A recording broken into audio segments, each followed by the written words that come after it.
Diyan saan tayo punta?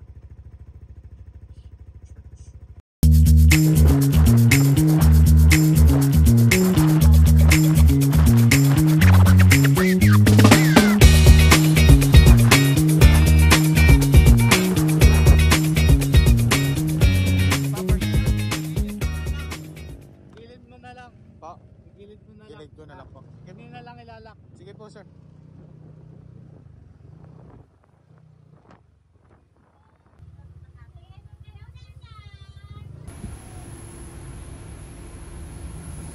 At kilos ngayon may cost na.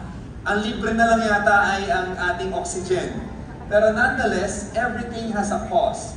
And just to let you know, even discipleship has a cost. So again, choose your heart. Aray daw, sorry na. Mga pinaparinggan ha.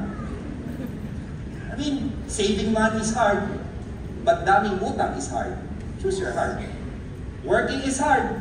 Having a business is hard. Choose your heart. Everything is hard, whether you like it or not. There is a choice, and there are consequences in between. Now, the reason why I'm saying this because that.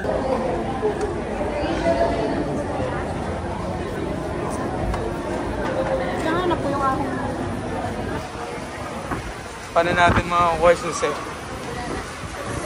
Pakamalas naman. Ang gagawin natin?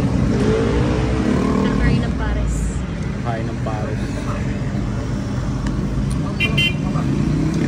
Sana pwede ano? Pwede ambas. Dito sa Lipa. Pag hindi ka, usapin ko na lang ano? 400 bayad. Laki. Ha? Laki. Pero sa bagay, yung sa balang na, dire-diretso pa. 100.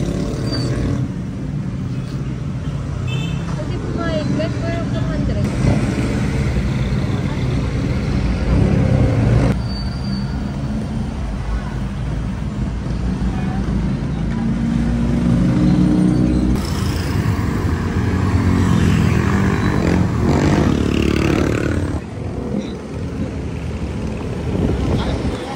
Daming may iwan, susi pa eh. Nalagay ko sa compartment. Tapos, nandito yung motor ko. Hindi ko na malayan. Nilagay ko kasi yung jacket. Tapos sinarado ko bigla. Bigla ako naisip. Nag-church kami. Oo, yun. Yun. Nag-church muna kami. Tapos namin sa labas, nag-isip na kami ng solusyon kung ano namin pwedeng gawin. Naisip nga namin, nakita ko na ang cash. Tinanay ko sa app kung pwedeng i-book papunta doon. Wala, nagbaka sakali kami na kumausap na lang ng direkta. Buti naman, napagbigyan mo kami, boss. Thank you.